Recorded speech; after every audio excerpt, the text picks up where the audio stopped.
అంటే స్పష్టంగా ఉండడం. రుజుత్వం అంటే స్పష్టంగా ఉండడం. మన మాటల్లో కానీ మన ప్రవర్తనలో కానీ తేడా ఉండద్దు. ఇవాళ ఒకటి రేపోటి మాట్లాడడం, ఆ మాటలో నర్మగర్భంగా మాట్లాడి ఎదుటివాడికి ఏమిటో తెలియకుండా చేయడం. స్పష్టంగా ఉండాలి. ఈయనింటికి వస్తానంటే ఈయనింటికి వస్తాను, రానంటే నేను రాలేను. ఈ ఉపకారం చేయమని ఎవరన్నా అడిగితే చేయగలిగితే చెయ్యాలి, లేకపోతే నా వల్ల కాదు ఏమనుకోకండి అని చెప్పి చేస్తానన్నా ఎగ్గొట్టాడు. వాడు మనమే ఆధారపడ్డాడు. మనం చేస్తానని మాట ఇచ్చాం, మనమే ఆధారపడ్డాడు, మనం ఎగ్గొట్టేసాం. వాడికి మన మీద నమ్మకం పోతే పర్వాలేదు, ప్రపంచం మీద నమ్మకం పోతుంది. మా నాన్న ఇలా చేశాక ఇంకేమన్నా నమ్ముతాను నేను అంటే శ్రీ మహావిష్ణువుకి మొక్కుకున్న మొక్కెంతో చిన్నపిల్లకి ఇచ్చిన మాట కూడా అంతేనమ్మా, తేడా ఏముండదు, తీర్చవలసింది. ఆ చిన్నపిల్లే కదా, దానికి ఏం తెలుసు. దాని మనసులో పడిపోయింది, తండ్రి అబద్ధం ఆడాడు, నాకు ఇచ్చిన మాట నిలబెట్టుకోలేదు, సాయంత్రం నన్ను సినిమాకి తీసుకెడతానన్నాడు, ఎక్కడికో వెళ్ళిపోయాడు, ఏదో చెప్పేస్తున్నాడు అమ్మకి, అమ్మ నాకేదో చెప్పేస్తుంది, ఇక్కడ నాటకం కుదరదో అని పసిపిల్ల 4 ఏళ్ల పిల్ల మనస్సులో పడిపోయింది. ఇది 16 ఏళ్ళు వచ్చాక పగ తీర్చుకుంటుంది ఖచ్చితంగా. తండ్రికి చెప్పకుండా చాలా చేస్తుంది. ఎందుకు చెప్పలేదు అని దాని మనసులో అనిపిస్తుంది. మా నాన్న నాకు చెప్పలేదుగా అంటుంది అంతే. ఇప్పుడు చిన్నపిల్లకి తండ్రికి చెప్పకపోవడం వల్ల జరిగే ప్రమాదం కంటే 16 ఏళ్ల పిల్ల తండ్రికి చెప్పకుండా చేసే పనుల వల్ల ప్రమాదం చాలా ఎక్కువ, ఇంకా వ్యాఖ్యానించక్కల. అదే చిన్నతనం నుంచి అలవాటు చేయాలి. మనం ఎంత చిన్నదైనా సరే చెయ్యాలి. చెప్పాం కదా, లేకపోతే చెప్పకు, అబద్ధం ఎందుకు ఆడుతున్నావు. ఆర్జవం అంటే ఇది స్పష్టత, నేను చేస్తాను చెయ్యను, ఇది కుదురుతుంది ఇది కుదరదు. అలా చెప్పిన వాళ్ళని నిజానికి ప్రశంసించాలి. కోప్పడుతున్నారు కూడదా, కోప్పడినట్టు ఉంటాయి కొంతమంది మాట. వాళ్ళు ఖచ్చితంగా చెబుతారు, కఠినంగా చెప్పరు. వాళ్ళు ఖచ్చితంగా చెప్తారు, ఇది నేను చెయ్యను అంతే. అలా అంటారేమిటి అనకూడదు. ఖచ్చితంగా చెయ్యను, చేయని దానికి చేయనని చెప్పకపోతే చేస్తానన్నా మాయ చేయడం ఎందుకు, నేను చెయ్యను, నాకు ఇష్టం లేదు. ఈ హ్రీ ఆర్జవం ఇవన్నీ ఎక్కడ ఉంటాయో, సత్యధర్మాలు ఎక్కడ ఉంటాయో తతో భవతి గోవిందక, అక్కడ గోవిందుడు. ఇత కృష్ణ తతో జయక. భారత యుద్ధమే నిరూపించింది. కౌరవులు ఎన్ని వ్యూహాలు పన్నినా పాండవులే గెలిచారు. 11 లక్షల మంది సైనికులు ఇటున్నా సరే 7 లక్షల మంది సైనికులతో పాండవులే గెలిచారు. భీష్ముడు, ద్రోణుడు, కృపాచార్యుడు, కర్ణుడు, దుర్యోధనుడు, ఎవడికి వాడే ఎవడూ సరిపోడండి. మహావీరులు వాళ్ళందరూ కూడా, మహావీరులు.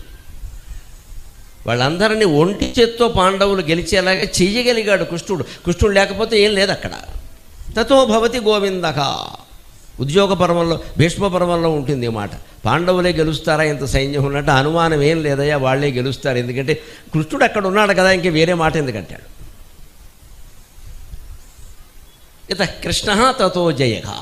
అటువంటి కృష్ణుణ్ణి, వేణుగోపాలుణ్ణి మన మనస్సులో నిలుపుకోవాలి మనం ఎలా ఉండాలి, ఎవరెవరిని ఎలా ఆదరించాలి అనేదాన్ని వేణుగోపాల శతకంలో పెద్ద పెద్ద శీసపద్యాల్లో చెబుతున్నాడు. పోలిబద్ది వెంకటరాయ కవి అని చాలా గొప్పవాడు, 19వ శతాబ్దం వాడు. అంటే ఇప్పటికి 200 ఏళ్ల క్రితం రచించిన శతకం ఇది.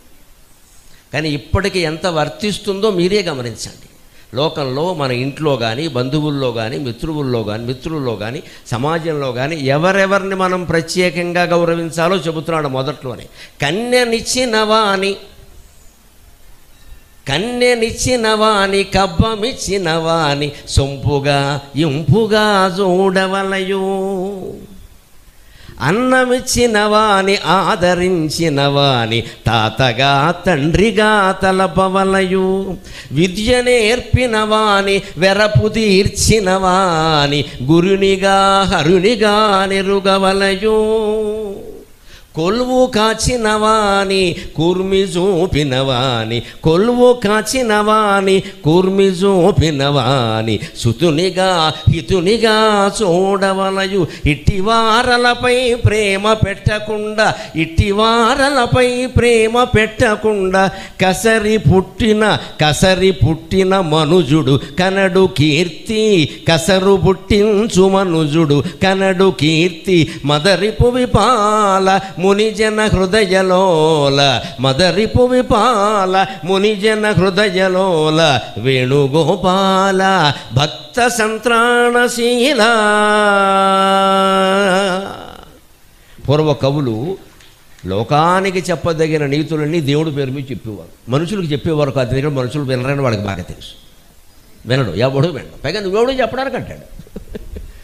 మాపోటి కవి ఎవడో ఓ పద్యం రాసి ఇవి చెప్పేది ఎక్కడ అని మనం పూర్వం ఎప్పుడు 5వ తరగతిలో అమ్మాయి జడ లాగిన విషయం లాగుతాడు బయటికి. ఇగో వీడు పద్యం చెబుతాడా అంటాడు. ఎక్కడ 5వ తరగతిలో అమ్మాయి జడ లాగకపోతే అద్వైతామృతం బోధిస్తాడా? లాగుతాడు ఏదో, ఎందుకంటే వీడికి చేయడం ఇష్టం లేదు. అందుకే పూర్వ కవులు పాపం ఏం చేశారంటే ఎందుకు వచ్చిన గోళ అని శివుడి పేరు మీదో, విష్ణువు పేరు మీదో, కృష్ణుడి పేరు మీదో, రాముడి పేరు మీదో శతకాలు రాశారు. అదంతా మన తిట్టడానికే రాశారు. దేవుడిని తిట్టారు, దేవుడిని తిడతారు. దేవుడి పేరు మీద చెబితే ఎవడన్నా కేసు ఎట్టాడు అనుకో, దేవుడి మీద పెట్టుకో, నేను వేణుగోపాలను చెప్పుకున్నాను, నీకు చెప్పలేదు కదా, నీకు ఇష్టం లేదో మానాయి.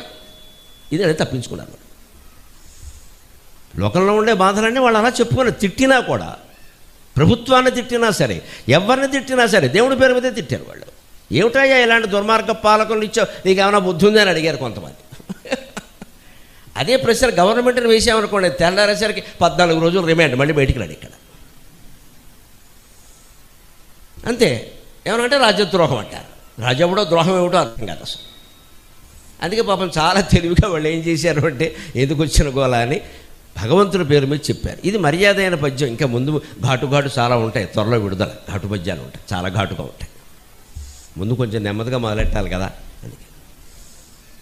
అందులో ప్రతి పద్యం చివర ఇది మొకుటం అండి. చివరి 2 పాదాలు ఉందే అది మొకుటం అంటారు. మదరిపు విపాల మునిజన హృదయలోల వేణుగోపాల భక్త సంత్రాణశీల. మదరిపు విపాల, మదించిన శత్రువులు ఎంతమంది ఉన్నా సరే వాళ్ళని అదుపులో పెట్టడానికి నిన్ను మించిన వాడు లేడయ్యా అన్నాడు. ఇందులో ప్రతిదీ కేవలం వాడిన విశేషణం కాదండి. ఇటువంటి శతక పద్యాల్లో చెప్పిన మాటలకి ఉదాహరణ కావాలంటే మనం రామాయణ భారత భాగవతాల్లో చూడాలి. దీనికి ఉదాహరణ భారతంలో ఉంటుంది, ద్రోణ పర్వంలో ఉంటుంది, భగదత్తుడికి అర్జునుడికి జరిగిన యుద్ధంలో ఉంటుంది. మదరిపు విపాల. భగదత్తుడు నరకాసురుడు కొడుకు. వాడు నరకాసురుణ్ణి శ్రీకృష్ణుడు సంహరించాడు. ఎందుకు సంహరించడు? 16,000 మందిని ఎత్తుకొచ్చింది వాడే. 16,000 మంది క్షత్రియ కన్యల్ని బంధించి చెరసాల్లో పెట్టాడు. కన్యల్ని బంధించి చెరసాల్లో పెట్టేవాడు సత్యనారాయణ వ్రతం చేయించాడు. ఏం చేస్తాడో అందరికీ తెలుసు. అదే చేశాడు. వాళ్ళ ప్రాణాలు పోయినంత పని అది వాళ్ళకి.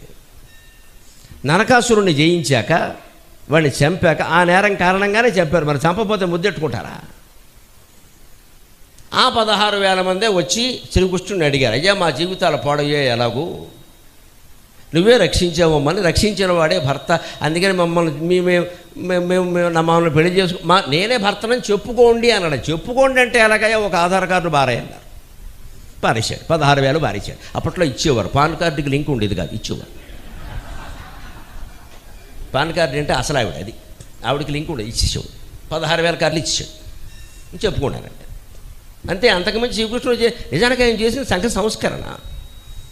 బలాత్కారానికి గురైన వాళ్ళని చేసుకున్నాడు ఆయన.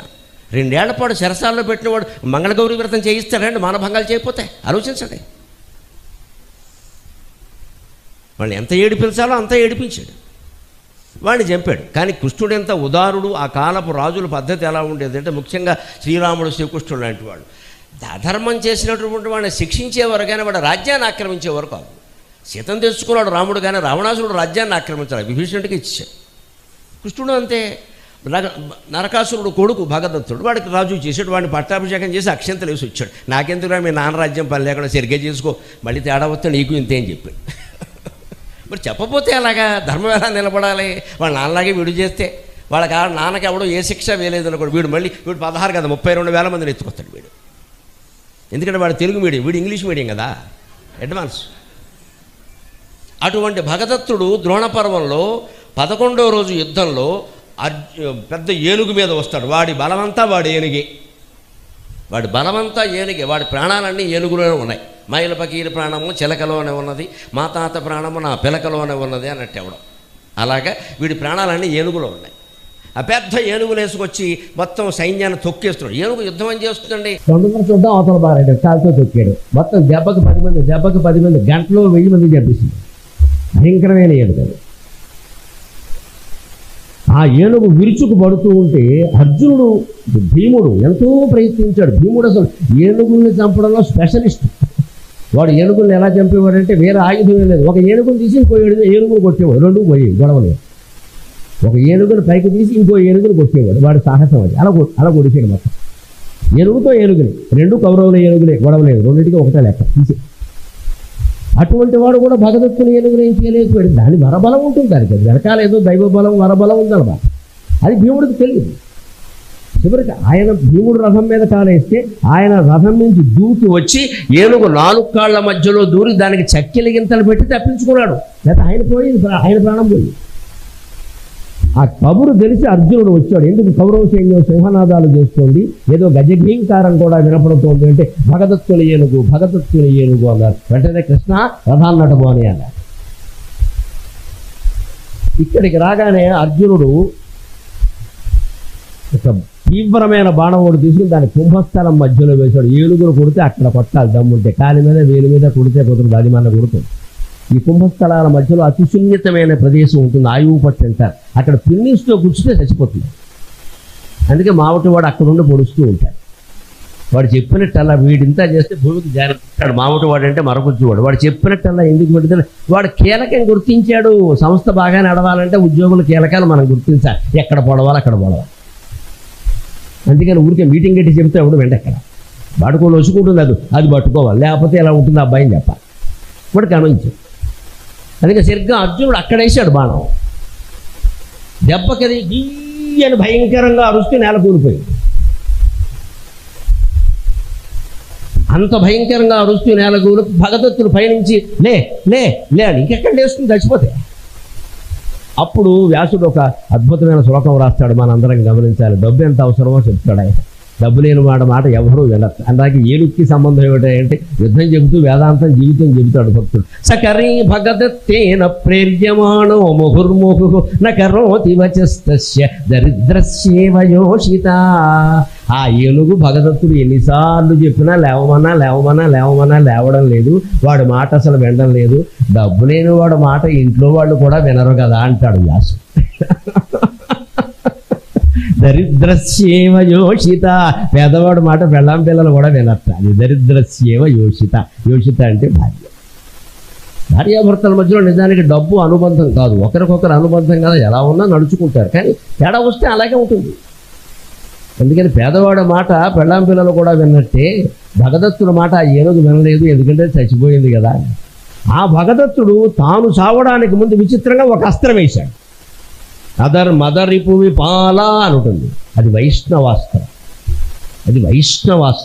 విష్ణుమూర్తి స్వయంగా ఇచ్చినటువంటి అస్త్రం. ఆ రహస్యం కృష్ణుడికి తెలుసు, అర్జునుడికి తెలియదు. వైష్ణవాస్త్రం ఏడు రానిచ్చేది, నేను గుర్రమా ఏనుగా, అది వైష్ణవాస్త్రం.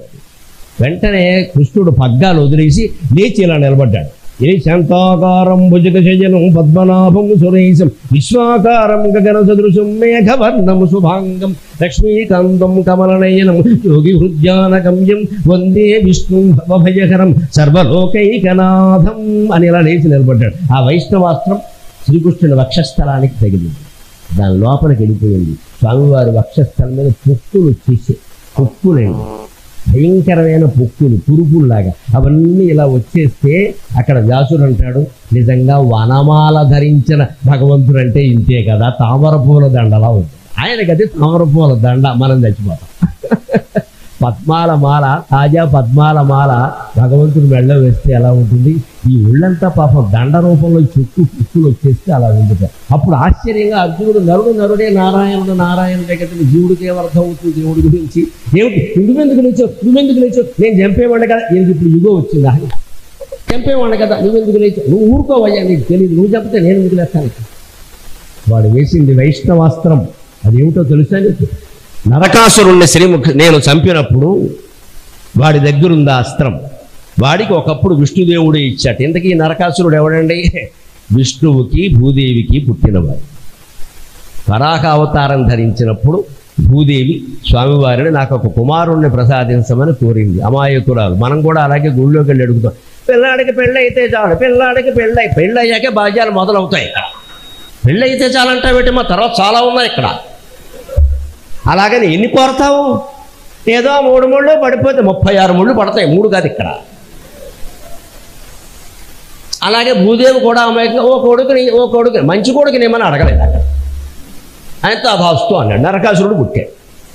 తర్వాత వాడు దుర్మార్గుడికి తయారయ్యాడు. భూదేవి కొడుకునేమంటే కొడుకునేమన్నావు కానీ ఎడ్జెక్టివ్ విశేషణం లేదు కదా. కొడుకునిచ్చావు, చావు. ఎందుకు అడిగావు? విష్ణువు అంటే ఏమిటో తెలిసిండు, కొడుకులు అడుగుతో పని లేకుండా. ఇదే మా అమాయకుడు. భూదేవికి లేదమ్మా, తెలుగు మనకేముంటుంది అక్కడ? ఏదో అడిగేస్తారు ఆ సమయానికి. తర్వాత వచ్చే ఆపదలు ఏమిటో గమనించరు. అందుకే భగవంతుడిని ఎప్పుడు ఏమీ కోరకూడదండి.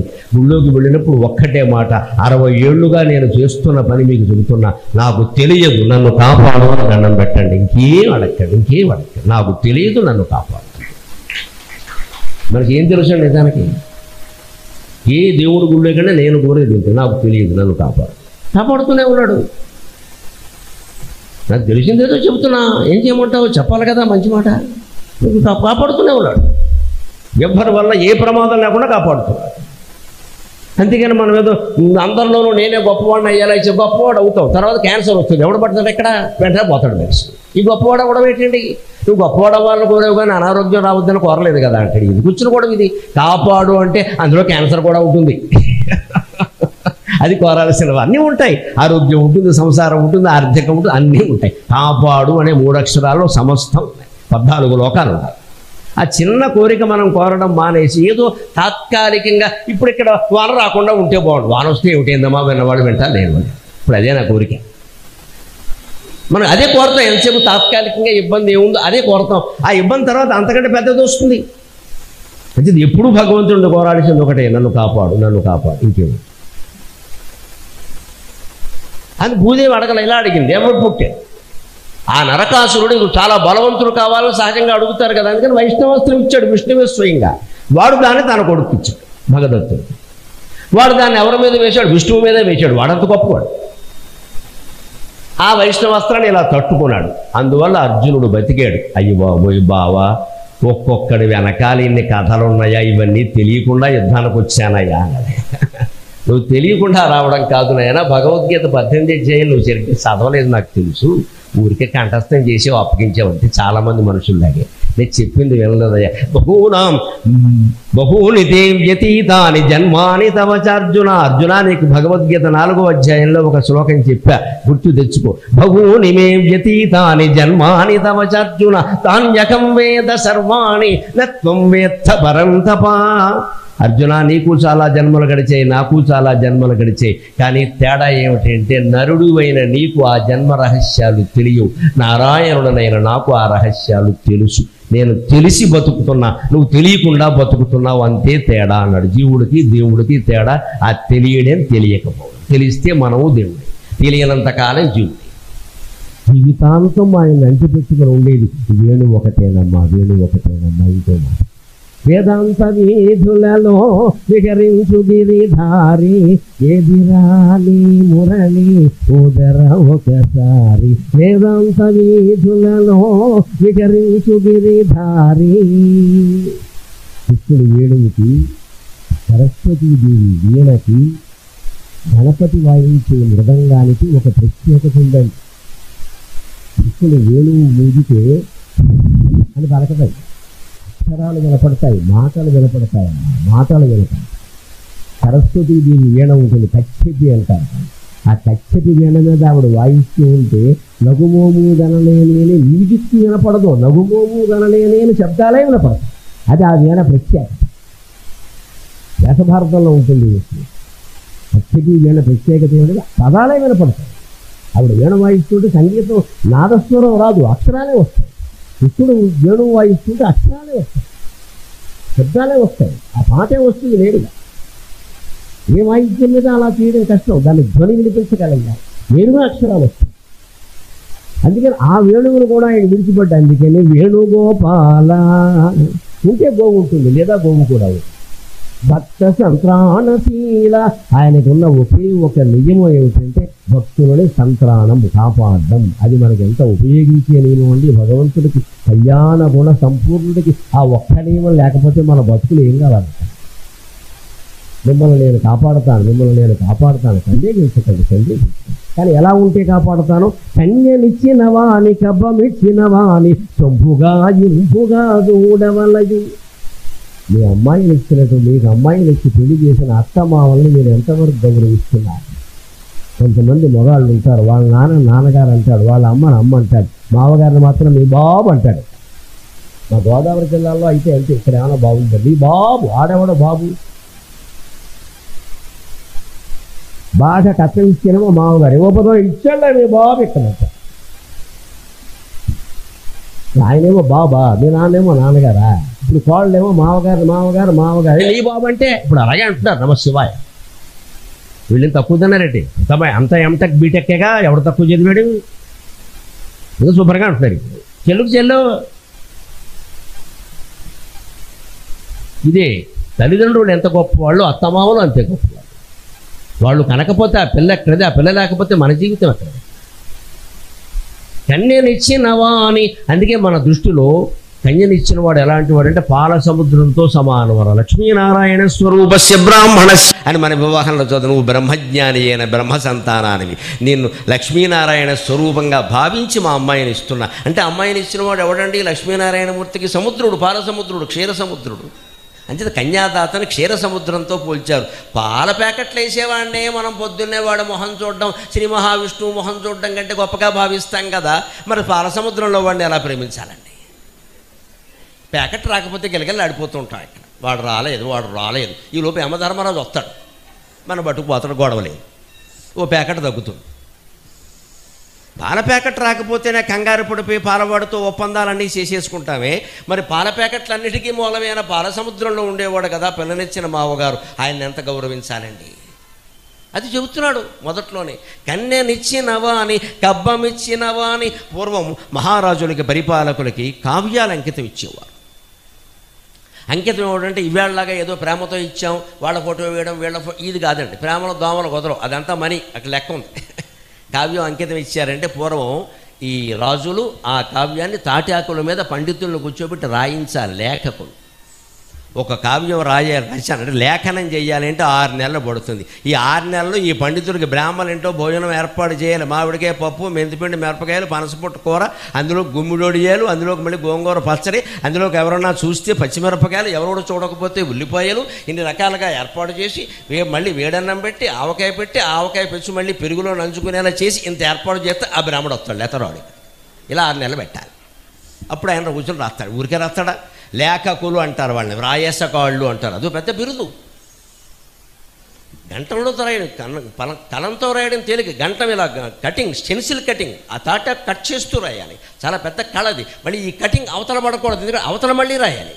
రెండో వైపు, ఒకవైపు 6 లైన్లు, రెండో వైపు 6 లైన్లు. తాటాకుల మీద 12 పంక్తులు రాసినటువంటి జాతి భారత జాతి. తాటాకుల మీద ఆ పుస్తకాలు ఎప్పటికీ ప్రాచీన గ్రంథాలయాల్లో ఉన్న, మా ఇంట్లో ఉన్నాయి. నేను ఎవరన్నా అతిథులు బంధువులు వచ్చి చూపిస్తూ ఉంటాయి, ఇదిగో చూడండి. పైగా నేను దాన్ని ఎంత గౌరవిస్తానంటే, నాకు రాష్ట్రపతి గారు ఇచ్చిన పద్మశ్రీ పట్టం ఉందే అది పక్కన పెట్టి దాని పక్కనే తాటాకు పుస్తకాన్ని పెట్టాను. ఎందుకంటే ఈ గ్రంథం చదవడం వల్లే అది వచ్చింది మనకి, లేకపోతే ఎక్కడి నుంచి వస్తుంది? ఈ తాటాకు పుస్తకాలు చదవడం వల్లే అది వచ్చింది. ఈ 2 అక్కడే పెట్టాను. అదెంతో ఇది అంతే. అంత కష్టపడేవారు. అందుకోసం అంకితం తీసుకున్న వాళ్ళు ఈ పండితులకు అయ్యేటువంటి ఖర్చు అంతా వాళ్ళు భరించి, వాళ్ళని పోషించి ఆశ్రమాల్లో పెట్టి గ్రంథాలు తయారు చేస్తారు. ఎన్ని చేస్తారు? ఒక పండితుడు ఒక దాన్నే రాయగలడు. ఎన్ని రాస్తాడు? 6 నెలలు కుటుంబం మానేసి ఓ 10 మందిని పెట్టేవారు. 1000 అయినా 1,00,000 అయినా వాళ్ళు భరించేవారు. అందుకోసం అంకితం ఇచ్చేవారు. మరి ఆ అంకితం ఇచ్చినటువంటి కవిని రాజెంత గౌరవించాలి, ఆ రాజుని కవి ఎంత గౌరవించాలి? అందుకని మన తిక్కన గారు మనవసిద్ధిని కానీ, నన్నయ్య గారు రాజరాజ నరేంద్రుడు కానీ, అలసాని పెద్దన గారు కృష్ణదేవరాయలను కానీ మర్చిపోలేదు. ఎంతో కృతజ్ఞతగా వర్ణించారు వాళ్ళ గురించి. పిల్లనిచ్చిన మామగారిని ఎంత గౌరవిస్తామో, కావ్యాన్ని అంకితం ఇచ్చిన కవిని అంత గౌరవించాలి. ఆ కవి రాజును కూడా అంతే గౌరవించాలి. కావ్యాలన్నీ ఉంటే కళలు బాగుంటాయి, ప్రజలకు నీతివాక్యాలు అందుతాయి. అందుతాయండి. ఏమందుతుందని ఇక్కడికి వచ్చారమ్మా? నేను ఏమైనా పప్పు బెల్లాలు పెడతానా అందరికి? ఓ బక్క బ్రాహ్మణుడు వచ్చేదో చెప్తాట 2 గంటలనగా ఇంతమంది వస్తున్నారే. నీతివాక్యాల పట్ల ఇప్పటికీ ఎంత శ్రద్ధ ఉంది అనడానికి ఈ హాజరు నిదర్శనం అమ్మా, ఈ హాజరు నిదర్శనం. వాళ్ళని అంతగా సొంపుగా ఇంపుగా చూడవలయు, అన్నమిచ్చినవా అని ఆదరించినవా అని తాతగా తండ్రిగా తలపవలయు. అన్నానికి కూడా లేక ఇబ్బంది పడతాం, లేకపోతే పొరుగురు ఎక్కడికో పెడతాం, ఇతర రాష్ట్రం పెడతాం, ఇతర దేశం పెడతాం. మనకు కావలసిన అన్నం దొరకదండి. అన్నం దొరకచ్చు. అమెరికా పెడితే రొట్టె ముక్కలు దొరుకుతాయి, అన్నం దొరకదు. మన వాళ్ళు ఎవరైనా ఉంటే దొరుకుతాయి. అది కూడా లేకపోతే తెలుగువాడే లేకుండా మనం ఉత్తరాది వాడి ఇంటో తిన్నామనుకోండి, ఏం పెడతాడో అక్కడ మనం తినలేము. అలాగ మనకి ఇతర దేశాల్లో, ఇతర రాష్ట్రాల్లో, అనుకోని ప్రాంతాల్లో అన్నం దొరకని చోట అన్నం పెట్టిన వాడు ఉంటాడే, వాడు ఇందాక చెప్పినట్టే పాలసముద్రంతో సమానం. అన్నం పెట్టినవాడు తాతగా, మన వంశపురుషుడైన తాత ఎంత ముఖ్యమో అతను అంతే. ఆదరించిన వాడు. ఇంట్లో అవమానాలకు గురవుతాం, ఆఫీసులో అవమానాలకు గురవుతాం, వ్యాపారంలో నష్టపోతాం. అయినా సరే మన మేనమామో, పెనతండ్రో, మేనల్లుడో, బావో, బావమరుదో, తండ్రో, ఎవరో ఒకరు, రే నీకేంటి రావాడు అలాగే అంటాడు రావని పట్టించుకోకరా, రే 2 రోజులు మా ఇంట్లో ఉండరే అని కాస్త కౌన్సిలింగ్ అంటారే, హితోపదేశం చేస్తాడమ్మా. ఆదరించిన వాడు అంటే అతను కూడా దేవుడితో సమానం. మనం గౌరవించాలి.